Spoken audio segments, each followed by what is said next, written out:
ایک وہاں ہے، ایک ادھر، میرے خیال سے 5 چمگادڑیں تو ہیں۔ ایمسٹرڈیم کی روشنیوں سے دور ڈاکٹر کامیل سپوئلسٹرا اس مخلوق کی تلاش میں ہیں جو اندھیرے میں پرواز کرتی ہے۔ ڈاکٹر کامیل یہ سمجھنے کی کوشش کر رہے ہیں کہ رات کو جلائی جانے والی لائٹیں کس طرح چمگادڑوں کی زندگی پر اثر انداز ہو رہی ہیں۔ ان کی ٹیم کے مطابق ہالینڈ میں چمگادڑوں کی 19 اقسام ہیں اور ان کا روشنیوں کے خلاف الگ الگ رد عمل ہے۔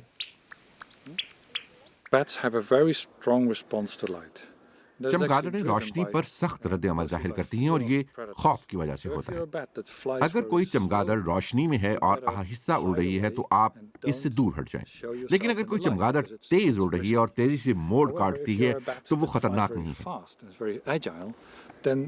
اب انسان تیز اڑنے والی اور بے ضرر چمگادڑوں سے ان کی رہائش گاہیں چھین رہا ہے اور ضرر رساں چمگادڑیں عام ہو رہی ہیں۔ یہ کوئی اچھی پیش رفت نہیں ہے۔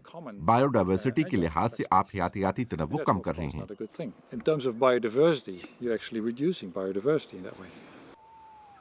شب خیز جاندار نیلی روشنی کے حوالے سے انتہائی حساس ہوتے ہیں کیونکہ انہیں راستہ چاند کی روشنی دکھاتی ہے۔ جتنی زیادہ نیلی روشنی ہوگی یہ اتنے ہی پریشان ہوں گے۔ سائنسدان دیگر روشنیوں کے اثرات پر بھی تحقیق کر رہے ہیں، اس لیے ہالینڈ بھر میں مختلف رنگوں کے تقریباً 200 لیمپ پوسٹ نصب کیے گئے ہیں۔ اگر آپ روشنیوں میں سے نیلی شعاعیں کم کرتے ہوئے ان کی جگہ مزید سرخ شعاعیں بڑھا دیں، جیسے کہ یہاں کیا گیا ہے، تو یہ رات کی اس مخلوق کے لیے کم پریشان کن ہے۔ پھر شب خیز جاندار اس کی شدت زیادہ محسوس نہیں کرتے اور ہم نے یہاں اس چیز کا مشاہدہ بھی کیا ہے۔ دنیا بھر میں رات کی روشنی اور چمک میں سالانہ بنیادوں پر 2% اضافہ ہو رہا ہے۔ جیسے جیسے راتیں مزید روشن ہوتی جا رہی ہیں ویسے ویسے لائٹ آلودگی میں اضافہ ہو رہا ہے۔ نتیجہ یہ کہ فطری ماحول کے ساتھ ساتھ انسانی ذہنی صحت میں بھی خلل پیدا ہو رہا ہے۔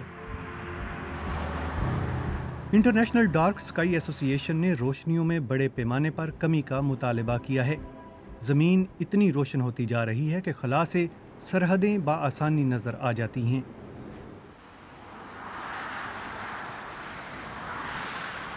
لیکن یورپ میں ہالینڈ لائٹ آلودگی کے خلاف سب سے آگے ہے۔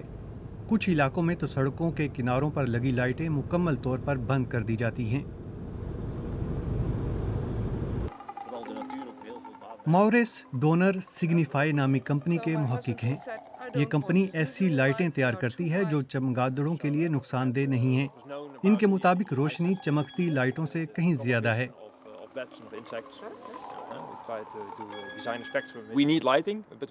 میرے خیال میں ہمیں لائٹنگ کی ضرورت ہے اور یہ پائیدار طریقے سے تخلیق کی جانا چاہیے۔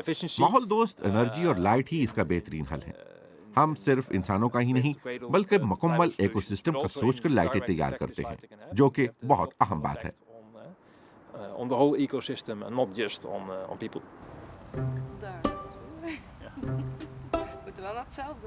ہالینڈ کے بعض ضلع اس مہم کی وجہ سے کچھ تاریک ہو گئے ہیں۔